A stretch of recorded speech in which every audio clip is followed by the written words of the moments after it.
Em 2 semanas, Pequim praticamente controlou um surto do novo coronavírus que surgiu na cidade, detectado no dia 11 de junho, com medidas super restritivas, e isso alarmou o agro brasileiro. Eu sou a Janaína Câmara da Silveira e hoje a gente vai conversar um pouquinho sobre isso.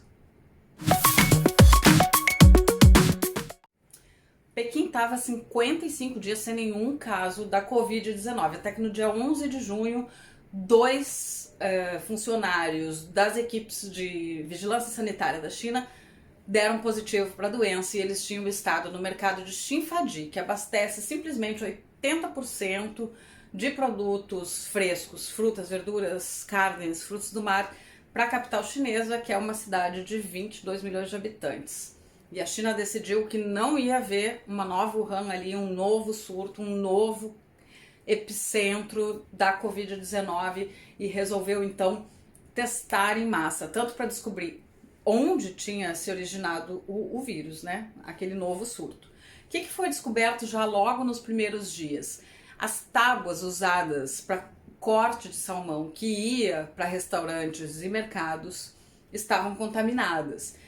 Salmão esse vindo da Noruega. Logo já acendeu aí uma luzinha na comida importada, enfim. E aliás, os restaurantes japoneses de Pequim, vi entrevistas sobre o Hatsune, por exemplo, que é uma rede super bacana de restaurante japonês em Pequim, reclamando, os clientes sumiram, né? Logo depois do dia 12 e 13, mas as próprias autoridades chinesas não acreditam que o vírus tenha vindo com o salmão importado. Até porque foram testadas amostras de salmão congelado e elas não tinham o vírus. É bastante provável, e as autoridades chinesas têm falado isso, que o vírus estivesse na embalagem. Pode ter vindo na embalagem, ou alguém que passou por ali deixou alguma gotícula, porque tossiu, espirrou, enfim, alguma coisa assim, e o vírus ficou depositado, então, nessas embalagens. O que se sabe é que mercados como esse, que são refrigerados, também úmidos, são ambientes propícios para que esse vírus fique ali vivo mais tempo, né? Então, são locais de difícil controle. A gente tem que lembrar que, por exemplo, o Wuhan também teve como epicentro um mercado atacadista, né? O mercado de Huanan. Mas para a gente ter também uma base de comparação, Xinfadi em Pequim tem 112 hectares, o que equivale mais ou menos a uns 157 campos de futebol. É muito maior do que o mercado em Wuhan, que equivale mais ou menos a uns 22 campos de futebol. Então, era uma super preocupação. Pelo mercado de Xinfadi, passam pelo menos 3 mil caminhões por dia abastecendo produtos, ou deixando ali produtos, e são 2 mil lojinhas de comida fresca. Pequim, quando descobriu, decidiu que ia testar todo mundo que havia visitado o mercado desde o dia 30 de maio, então foram testadas 300 mil pessoas, e depois começou a testar gente do entorno e gente que havia tido contato com infectados, porque, claro, as pessoas circulavam por ali, necessariamente não moravam na região de Xinfadi e de Fantai. Esse surto deu, inclusive, origem a casos em outras 4 províncias chinesas, inclusive Sichuan, que é super longe, como você viajar do Rio Grande do Sul para Bahia, por exemplo. Então, Pequim deu início a um processo muito forte de testagem. Atualmente, hoje, a capacidade de testagem para a Covid-19 de Pequim é de 500 mil de pessoas por dia. Para dar conta também dos exames, Pequim importou técnicos laboratoriais de outras províncias para ajudar nessa espécie de mutirão dos novos testes. Já foram testadas mais de 2 milhões de pessoas em Pequim, ou seja, mais de 10%, né, da população da cidade, para testar, enfim, se há ou não Covid. Depois desses quase 15 dias do início do surto, que foi detectado no dia 11 de junho, Pequim ainda não tem nem 300 casos. As aulas que estavam voltando foram suspensas de novo, o transporte público não sofreu disrupção, mas teve limite de passageiro. Quem era das regiões consideradas de alto risco dentro da cidade, aí claro que Fantai está, né, nesse pacote de região de alto risco, não podia deixar a cidade por nenhum meio, nem por carro, nem por ônibus, nem por avião, trem. pessoas de Pequim que queriam deixar a cidade precisavam fazer um teste. E aí conversei com uma jornalista espanhola que mora em Pequim, a Macarena Vidal. Ela contou que esses testes são muito semelhantes aos que foram usados em Wuhan quando a cidade abriu lá no dia 8 de abril. Wuhan ficou fechada de 23 de janeiro a 8 de abril numa quarentena super severa. Coisa que Pequim não quis adotar agora, acho que a gente também tem que pensar isso.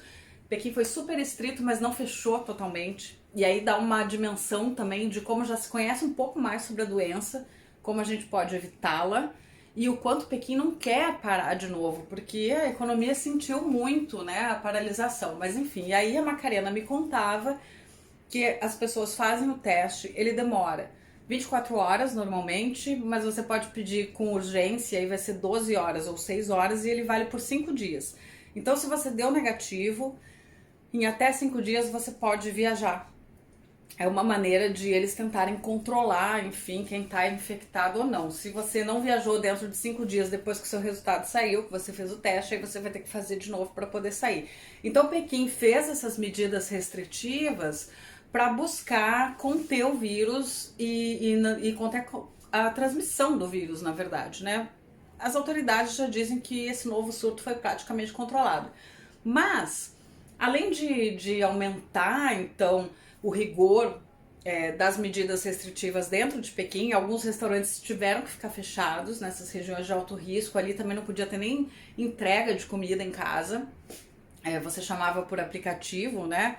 Como a gente tem feito nas cidades brasileiras. Esses bairros que Pequim considerou mais de alto risco para o contágio tiveram que cancelar, inclusive, as entregas de comida, de qualquer coisa, na verdade, né? Os serviços de delivery em casa foram suspensos. E aí Pequim acabou também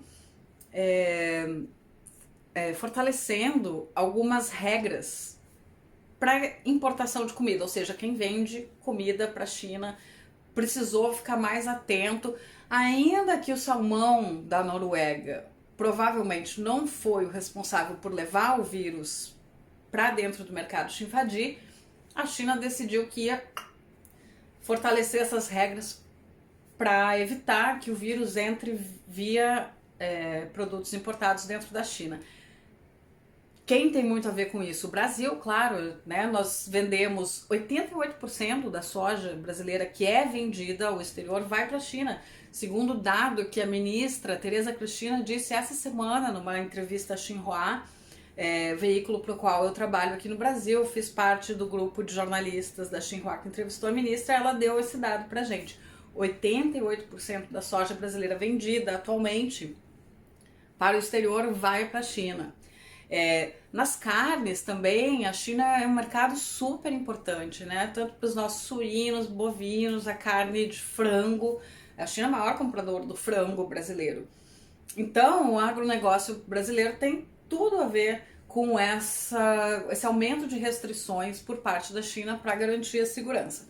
A ministra, nessa entrevista, destacou muito uma portaria que foi divulgada na semana passada, que é uma portaria conjunta entre o Ministério da Agricultura, Pecuária e Abastecimento, Ministério da Saúde e Ministério da Economia, através da seção que cuida do trabalho, para garantir padrões que toda a cadeia, todas as diferentes cadeias do agronegócio brasileiro tem que seguir. Isso vai desde o transporte dos trabalhadores, que muitas vezes chegam às plantas e às fábricas de ônibus, né, de suas casas, então tem uma distância. Como que eles precisam atuar nos vestiários, né, onde eles trocam de roupa, enfim, para poder trabalhar. E os próprios processos dentro das plantas e fábricas também que tiveram que ser adaptados. E agora isso está na portaria, é fiscalizado pelo governo e as empresas precisam cumprir.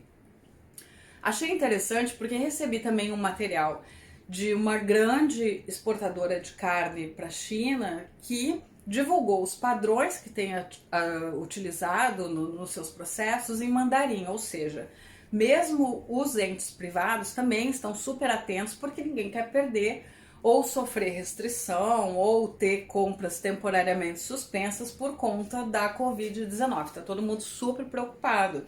Então é interessante a gente ver os movimentos chineses tanto como exemplos de como você barrar a contaminação, a propagação do vírus numa cidade de 22 milhões de habitantes. Pequim não fechou em nenhum momento agora, dessa vez. O surto começou dia 11 de junho. Agora, 15 dias depois, já se considera que ele está praticamente estabilizado. A cidade não fechou, ela fez zoneamentos, e aí dentro daqueles zoneamentos as medidas eram mais restritivas ou não, ou seja, em alguns bairros, restaurantes e bares tiveram que fechar, em outros nem fecharam, o transporte público nunca foi interrompido, mas houve momentos em que ele precisou ser mais limitado, né, o número de passageiros que eram permitidos dentro dos transportes públicos, e testagem em massa. Pequim hoje consegue testar 500 mil de habitantes se quiser, se precisar. E esse cuidado também com a alimentação, os alimentos que entram e saem, que tem a ver não só com o alimento, mas desde lá do início da cadeia, né? Desde a colheita ou do abate, o que seja esse alimento. Então acho que a gente precisa prestar atenção, porque a gente poderia adotar algumas coisas aqui quando as cidades são mais impactadas, né, quando o surto está mais fora de controle, quando a propagação está mais rápida. Talvez a gente pudesse olhar para Pequim como um bom exemplo, e a gente tem que olhar também, porque se Pequim amplia restrições, isso para comida importada lá da China, ou seja, que a gente exporta, isso tem uma consequência enorme aqui para o Brasil, que é um grande exportador de agronegócio. No Estadão de hoje, o Marcos Yankee, que é um dos grandes especialistas do agronegócio e olha muito para a China, né?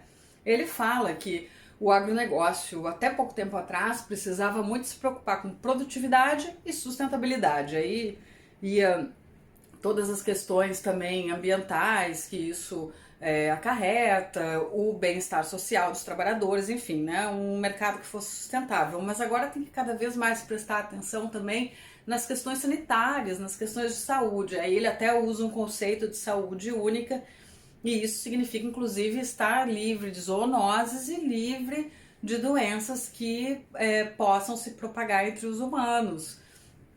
Então o agronegócio brasileiro vai ter que incorporar também mais esses processos para que o nosso alimento, que é de qualidade, que é produzido em grande quantidade, seja também produzido a partir de padrões que signifiquem garantia de saúde, de segurança, né? Mais um componente aí do que se imagina de segurança alimentar. E pensando nisso, né, os mercados atacadistas é o segundo que já foi detectado como um dos focos do surto de coronavírus só na China, né? Então, primeiro Wuhan, depois Pequim, agora com Xinfadi, um super mercado distribuidor e atacadista. Ele é o maior da Ásia inteira, então, para ter uma ideia, assim, é muito grande. Por hoje era isso, a gente volta na próxima semana com mais comentários, enfim, sempre pensando nessa relação sino-brasileira, tendo como foco o que acontece na China e o que isso reverbera aqui no Brasil. Até lá!